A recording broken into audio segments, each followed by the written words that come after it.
नमस्कार, आप देख रहे हैं 10 का दम। मैं हूं आपके साथ मेनका चौधरी। आजमगढ़ से इस वक्त खबर जहां पर मीट का पैसा मांगने पर दबंगों ने ढाबे और अंडे की दुकान में आग लगा दी।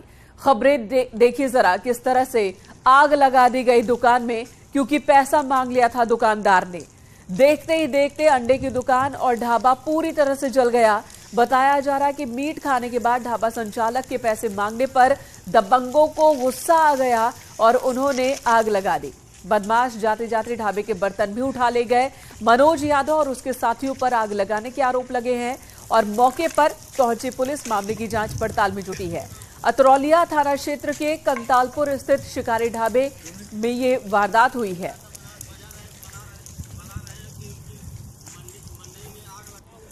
ये तस्वीर देखिए, पूरा का पूरा ढाबा जल उठा है और आरोप लगा है कि दबंगों ने न सिर्फ आग लगाया बल्कि ढाबे के अंदर रखे बर्तन भी वो अपने साथ ले गए, उठा के साथ ले गए।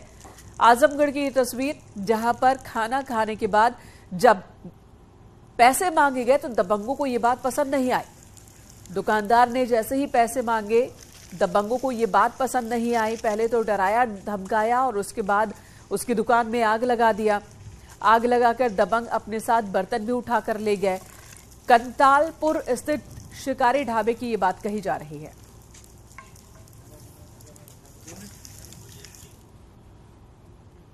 और सूबे में और भी कई जगहों पर आग लगने की घटना हुई है। आपको 3 जगहों की तस्वीरें दिखा देते हैं, कहां कहां आगजनी हुई है। आगरा, बदायूं और फर्रुखाबाद की ये तस्वीर। आगरा में धमाके के साथ एक कार में आग लगी। इस हादसे में कार पूरी तरह से जल गई। शॉर्ट सर्किट से आग लगने की आशंका जताई गई।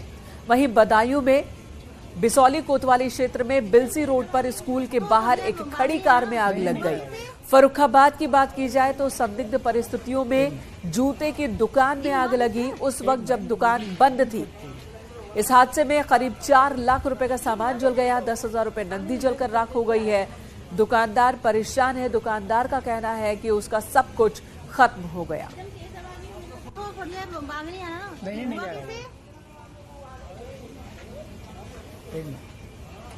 ये हुआ कैसे? एक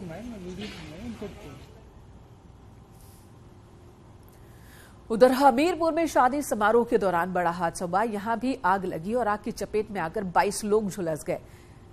सीएचसी राट में सबसे पहले इन सभी को ले जाया गया और इनमें से कुछ की हालत बेहद गंभीर, जिनमें से 8 लोगों को सैफई और उरई मेडिकल कॉलेज रेफर किया गया। सिलेंडर लीकेज की वजह से यह हादसा हुआ है। बारात जाने से एक दिन पहले मेहमानों के लिए खाना बन रहा था और इसी दौरान सिलेंडर से लीक होने लगा। गैस लीक होने लगी और खाना बनाने के लिए जैसे ही हलवाई ने गैस ऑन किया वैसे ही आग हर तरफ फैल गई। सिलेंडर में भी आग लग गई है। आग पकड़ने पर सिलेंडर आग का गोला बन गया। राट कोतवाली क्षेत्र के लिंगा गांव में ये घटना हुई है। तो गैस लीक होने की वजह से आग लग गई वहाँ और आग में 22 लोग जो जल गए और 22 लोगों में लगभग 10 लोग तो लीगा गांव के थे। शेष 12 लोग राट तहसील के दीवानपुर और फरसलोना कस्बे के बताए गए हैं, जो लोग वहाँ काम करने गए थे शादी में।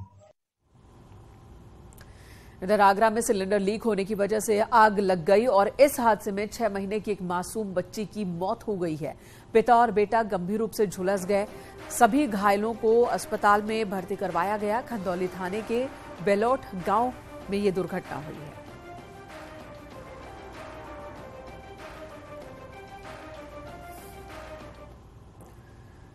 उधर फतेहपुर में चर्च के अंदर सामूहिक धर्मांतरण के मामले में एक्शन हुआ। फरार चल रहे दंपति के घर पर पुलिस ने कुर्की का नोटिस लगाया है।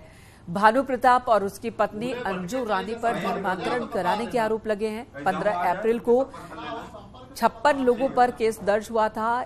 इस मामले में अब तक 15 आरोपी गिरफ्तार किए जा चुके हैं। थाना कोतवाली पुलिस ने बिंदकी क्षेत्र में नोटिस चस्पा किया। आरोपों के मुताबिक थाना कोतवाली के हरिहरगंज चर्च में धर्मांतरण हुआ था।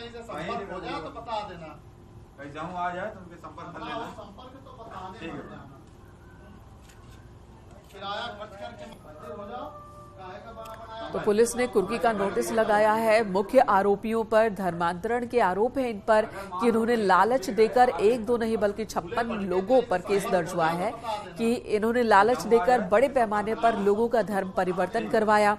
इस मामले में अभी तक 15 लोगों की गिरफ्तारी हो चुकी है। 15 अप्रैल का ही ये मामला है और मुख्य आरोपी बिंदकी क्षेत्र में उसके घर पर नोटिस लगाया गया है। कुर्की की कार्रवाई होगी, ये नोटिस जारी किया गया है। कोतवाली के हरिहरगंज चर्च में धर्मांतरण हुआ था, तब पुलिस को शिकायत मिली थी, स्थानीय लोगों ने शिकायत की थी, जिसके बाद पुलिस की टीम पहुंची। धर्मांतरण को रोका गया था, 56 लोगों के खिलाफ केस दर्ज हुआ था। बकायदा यहाँ एक नेटवर्क बनाकर धर्मांतरण का खेल चल रहा था। लोगों को बहला फुसलाकर, लालच देकर, नौकरी का झांसा देकर धर्मांतरण करवाया जा रहा था।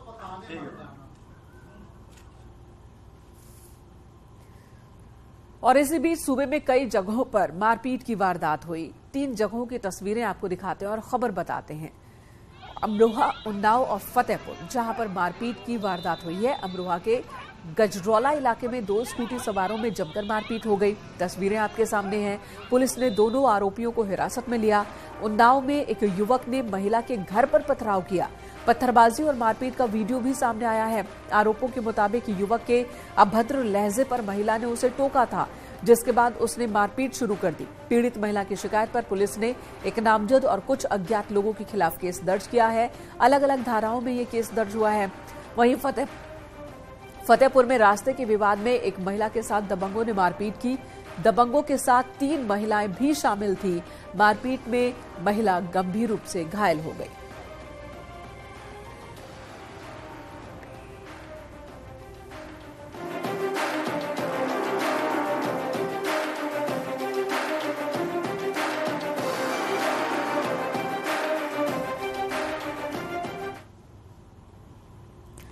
और अगली खबर हमीरपुर से, जहां पर गिरफ्तार होने के बाद वांटेड बदमाश को दिल का दौरा पड़ा।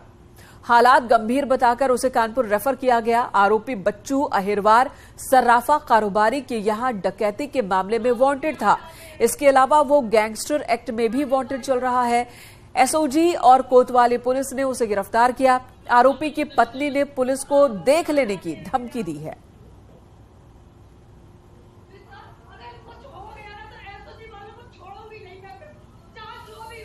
क्या अस्पताल क्यों लाए, क्या वजह है, क्या हुआ? अस्पताल भाई एसओजी वाले लाए, हमें तो पता ही नहीं है कि जी अस्पताल, हमें तो जब पता चला जब हम अस्पताल भागे। क्या स्थिति होगी? स्थिति खराब है, आप देख नहीं रहे हो सर, आप जाके देख लो ना। आपको क्या लगता है? हमें क्या लगा, कुछ हो गया ना तो एसओजी वालों के हम किसी को भी नहीं छोड़ेंगे, इतना याद रख लेना। ये भी समझेंगे कि हम किसी वाले में जिला अस्पताल में भर्ती कराया गया है और उसको हमने भर्ती कर लिया है। ट्रीटमेंट उसका चल रहा है, लेकिन उसको वो मरीज सीरियस है, इसलिए हमने कहा उसको जिला अस्पताल हमीरपुर से हैलट अस्पताल कानपुर रेफर कर दिया गया है। उधर गाजियाबाद में रील बनाते वक्त हादसा हुआ। यहां ट्रेन की चपेट में आने से 3 लोगों की मौत हो गई। मरने वालों में एक युवती और 2 युवक हैं। मसूरी थाना क्षेत्र में रेलवे ट्रैक पर ये शव मिले हैं। पुलिस अब मृतकों की शिनाख्त में जुटी है, लेकिन अभी तक शिनाख्त नहीं हो पाई है। अभी तक की खबर के मुताबिक ये तीनों यहां पर वीडियो बना रहे थे, लेकिन वीडियो बनाने के दौरान ही ट्रेन की चपेट में आ गए, जिसकी वजह से इनकी जान चली गई।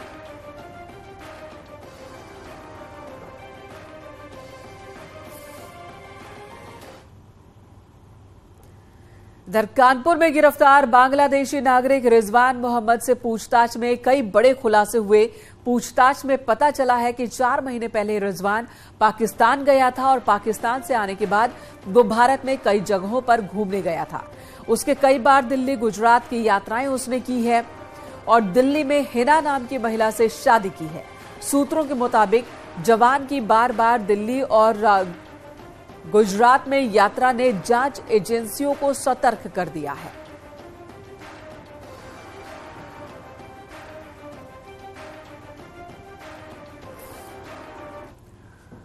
और अगली खबर प्रयागराज से, जहां पर एसपी एमएलए के खिलाफ वारंट जारी हुआ है। पूजा पाल के खिलाफ गैर जमानती वारंट जारी हुआ है। कोर्ट के समन पर नहीं पेश हुई थी पूजा। 16 दिसंबर को मामले में अगली सुनवाई है। अतीक के खिलाफ केस में गवाह है पूजा पाल, लेकिन कोर्ट के समन पर भी जब वो पेश नहीं हुई तो गैर जमानती वारंट जारी हुआ है। एसपी एमएलए है पूजा पाल, जो कि अतीक अहमद के मामले में गवाह भी हैं, सरकारी गवाह हैं, लेकिन वो कोर्ट में पेश नहीं हुई, जिसके बाद उनके खिलाफ गैर जमानती वारंट जारी हुआ है। 16 दिसंबर को इस मामले में अगली सुनवाई हुई।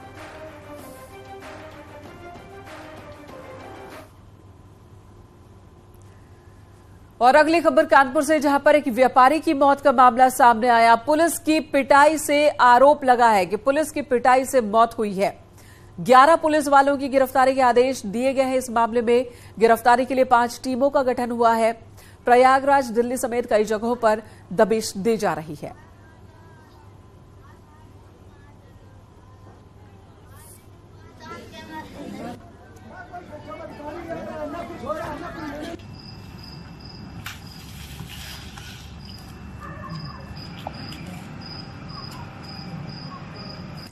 तो कानपुर से ये जो खबर आई थी, ये अपने आप में बहुत ही पहले ये खबर आई कि इस शख्स को चोरी के मामले में पुलिस ने गिरफ्तार किया है और उसके बाद इसकी मौत की खबर परिजनों तक पहुंची। परिजनों ने बताया कि चोरी के जिस मामले में इस शख्स की गिरफ्तारी हुई है, उन लोगों ने ही बताया है कि हुलिया जिस तरह का उन्होंने चोर का देखा था, वो इनसे, इस व्यापारी से मेल नहीं खाता है। और अब व्यापारी की पुलिस कस्टडी के दौरान मौत हो गई थी, जिसके बाद हंगामा हुआ, परिजनों ने बवाल काटा, जिसके बाद पुलिस के आला अधिकारियों तक मामला पहुंचा। न्यूज़ 18 ने भी इस खबर को दिखाया था, जिसके बाद पुलिस के आला अधिकारियों ने स्थानीय पुलिस पर कार्रवाई की, कई के खिलाफ केस दर्ज हुआ और अब इनकी गिरफ्तारी के लिए टीमों का गठन किया गया है। अमित गंजू हमारे सहयोगी जुड़ चुके हमारे साथ। अमित, विस्तार से हमारे दर्शकों को एक बार फिर से बताएं कि पूरा मामला हुआ क्या था और पुलिस वालों की गिरफ्तारी के लिए ही अब दबिश देनी पड़ रही है। देखिए, मैं आपको बताना चाहूंगा, ये बड़ा दुखद एक मामला है जो कानपुर देहात के रनिया का था, जिसमें एक के यहाँ चोरी हुई और उसकी हूबहू कदकाठी से मिलते हुए व्यक्ति को किसी मुखबर की सूचना पर पुलिस पकड़ के लाई और उसे 3rd डिग्री टॉर्चर दिया गया। टॉर्चर भी ऐसा कि 27 जगह उसके चोटें, उसके बुटक से लेके उसके आर्म्स, उसके शोल्डर्स, उसके हेड इंजरी, यानी इतनी उसकी बर्बरता से पिटाई की गई कि उसकी मौत हो गई। और उसके इन सब के बीच कहीं ना कहीं एक दूसरे को बचाने का प्रयास करना गया इनिशियल स्टेज पर, चाहे वो जिले के कप्तान हो, एडिशनल एसपी हो, क्षेत्राधिकारी हो या थाने स्तर के हो, एक दूसरे को बचाने का प्रयास चलता रहा। इस प्रयास की घड़ी में जब ये मामला हाईलाइट हुआ, न्यूज़ 18 ने भी प्रमुखता से इस मामले को दिखाया, तो अधिकारियों की नींद खुली और जब पोस्टमार्टम रिपोर्ट आई तो एडीजी भानु भास्कर ने इसकी गंभीरता को समझा और तत्काल अधिकारियों के निर्देश दिए कि इसमें कार्रवाई कराई जाए। पहले मुकदमा लिखाया गया, फिर 1 थाना प्रभारी, 2 थाना प्रभारी, 3 थाना प्रभारी, करते करते 11 पुलिसकर्मी इसमें इंडल्ज हुए, जिसमें एसओजी की टीम प्रभारी थे, रनिया चौकी, रनिया के एसओ, बीट इंचार्ज, कांस्टेबल जो पकड़ के लाए, जिन्होंने डंडे से मारा, जिन्होंने पटे से पिटाई की, जैसा कि उसके रिश्तेदारों का। और एडीजी के ने पूरी कमान अपने हाथ में भानु भास्कर ने संभाली और 5 टीमें रवाना की गई, जिसमें इलाहाबाद, दिल्ली, वाराणसी और कानपुर के अंदर, कानपुर के बताया जा रहा है जो उनके रिलेटिव्स हैं, उसमें 30 से ज्यादा पुलिस कर्मियों, इनके नियरेस्ट और डीएसके पुलिस का पहरा लगाया गया ताकि कोई क्ल्यू मिले, कहीं ऐसा ना उनके एब्सेंस में आ जाए। इन सबके बीच साफ में एडीजी का कहना है कि जितने दोषी हैं वो बख्शे नहीं जाएंगे, इस तरह की बर्बरता बर्दाश्त नहीं की जाएगी ताकि आने वाले समय में नजीर हो।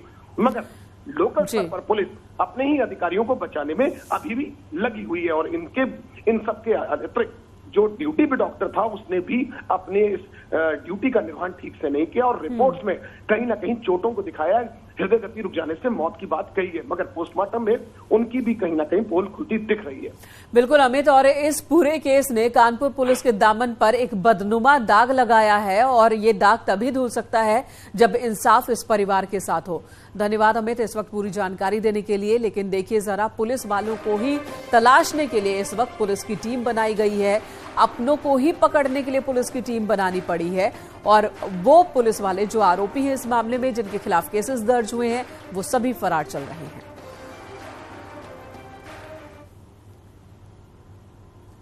और अब बात मुख्तार अंसारी की। पहले दिन की ईडी पूछताछ में मुख्तार अंसारी ने गोलमोल जवाब दिए हैं। कई सवालों को वो टाल गया, जवाब सही नहीं देता दिखाई दिया।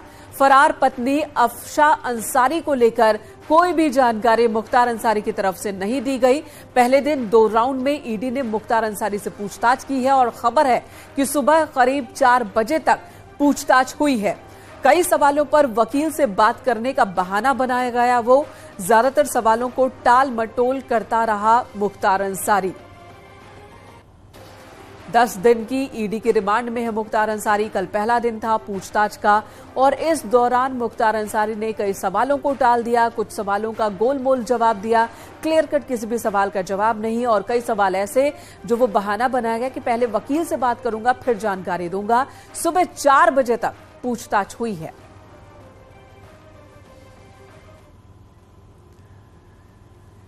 इधर मेरठ में पुलिस से मुठभेड़ में 2 डकैत घायल हो गए और पुलिस ने उन्हें गिरफ्तार किया। इन डकैतों पर एसपी नेता के घर में डकैती डालने का आरोप है। 3 आरोपियों को किसी दूसरे मामले में देहरादून पुलिस ने पहले ही गिरफ्तार कर लिया है, लेकिन मास्टरमाइंड सुशील समेत 5 आरोपी अब भी फरार हैं। बताया जा रहा कि एसपी नेता के घर डकैती की साजिश जेल में रची गई थी।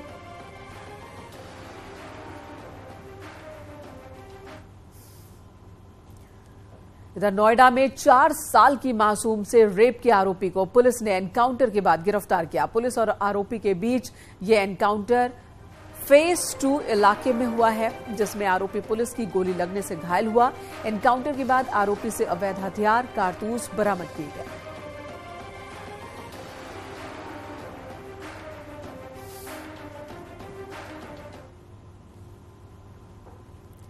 इधर औरैया में शादी के 11 महीने बाद ही विवाहिता की हत्या कर दी गई।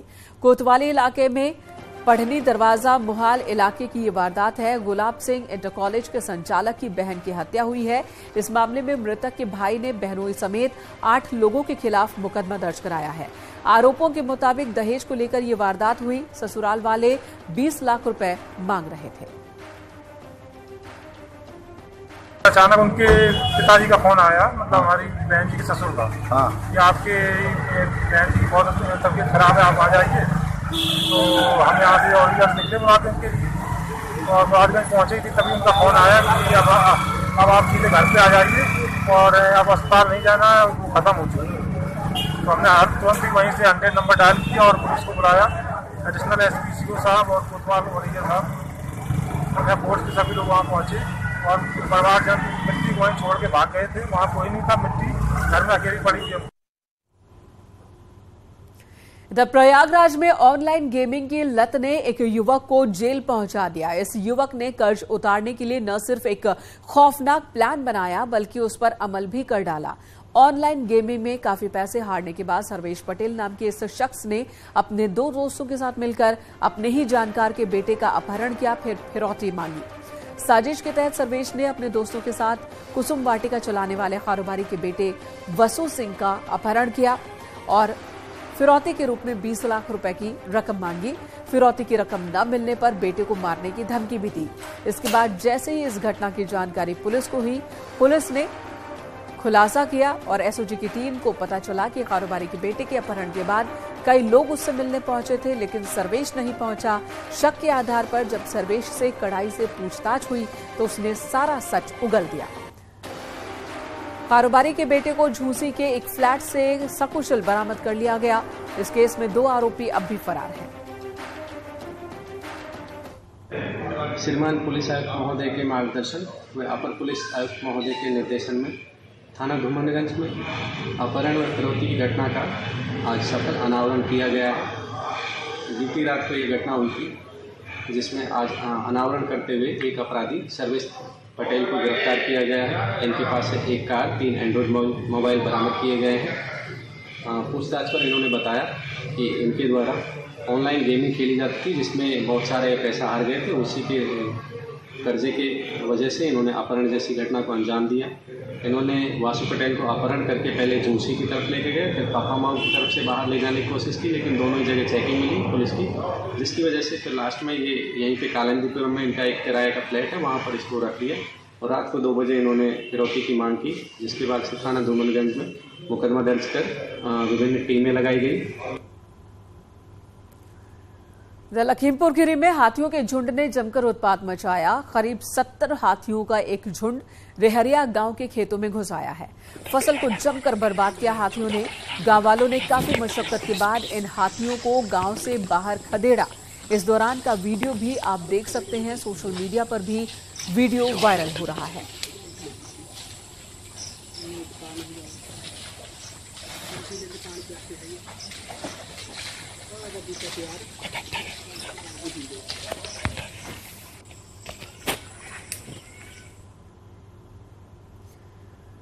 पीलीभीत में बन रही नई सड़कों की गुणवत्ता पर सवाल खड़े करने वाले कुछ वीडियो सोशल मीडिया पर तेजी से वायरल हो रहे हैं।